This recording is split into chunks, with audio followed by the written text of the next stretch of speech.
Yan guys, tumitingin kami sa juice kung kasya ba ito. Kasya yan. Red na red. Kakayanin. Kakayanin. Pupunta. Sa imong t-shirt, Lex. Pupunta na kami doon sa outreach.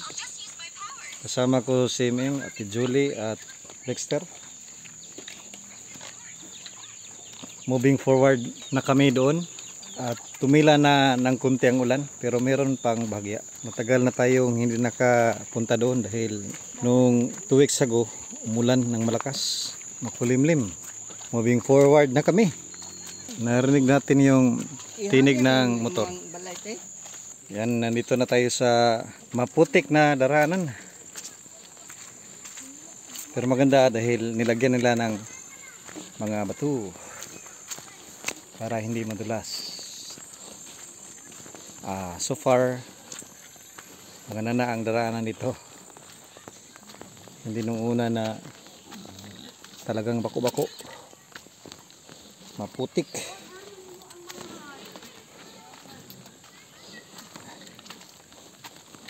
Ayan.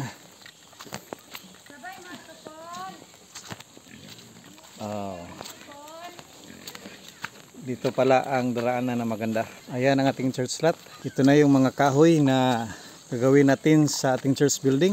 Say muna natin, sa gabal ang lubi. Pili ra. Kada to kato. Asa ka to? Sa gabal no? Mura gyud pastor, makuha gyud siya. Kay diha na to ibutang tangke.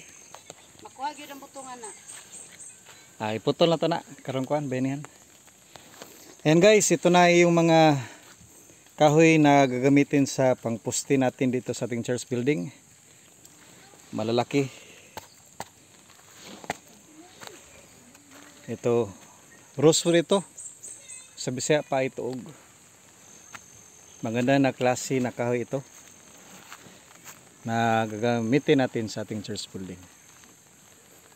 First week of June by God's grace, umpisahan na natin dito na mag-construct. Mag-visit muna tayo sa ating church lot.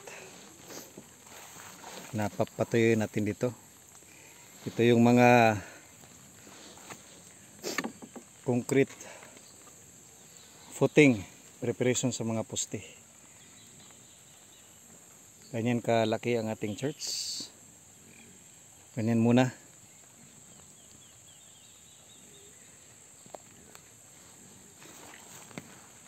Diyan hanggang doon. Pero okay na yan. Komportable na yan sa mga nag-worship.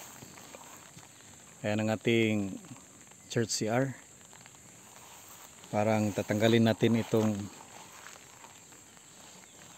lubi na ito. Dahil ilagay natin dyan ang tangke.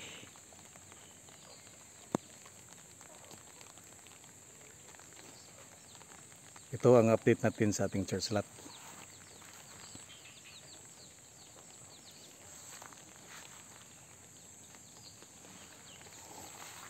Antay-antay lang tayo. Darating rin ang panahon na ito ay mag-construct na.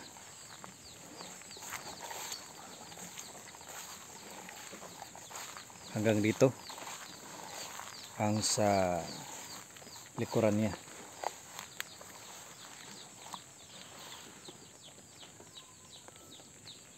Okay na yan, komportable, spacious na yan. Ang unang plano kasi nito ay medyo malaki.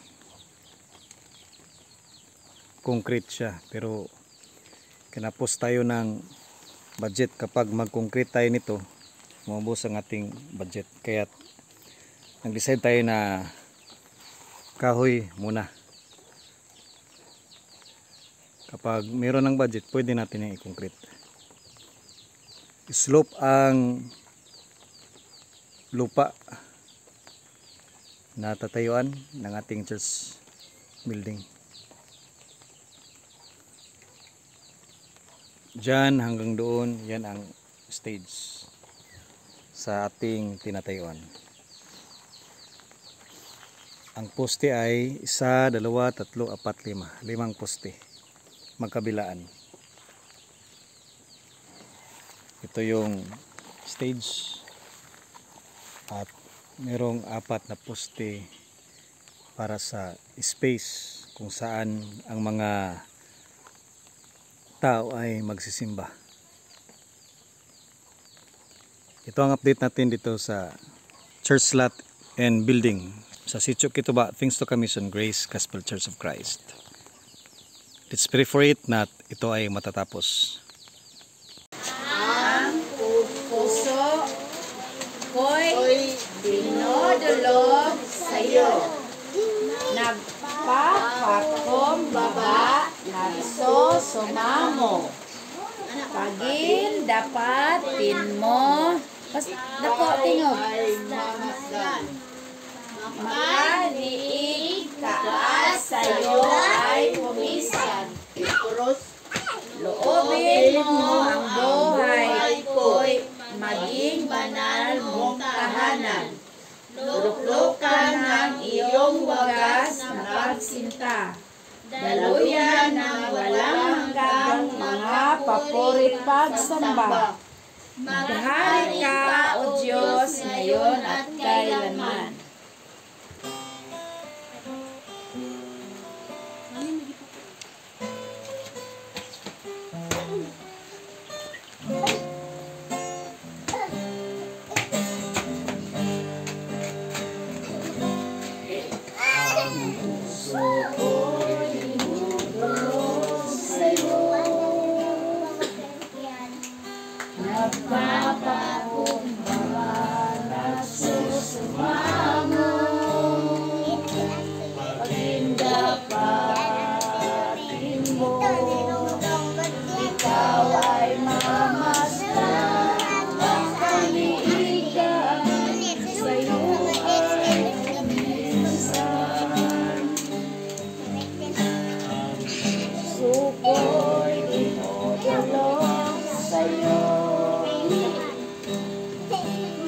Nagpapakumbaba, nagsusumamo.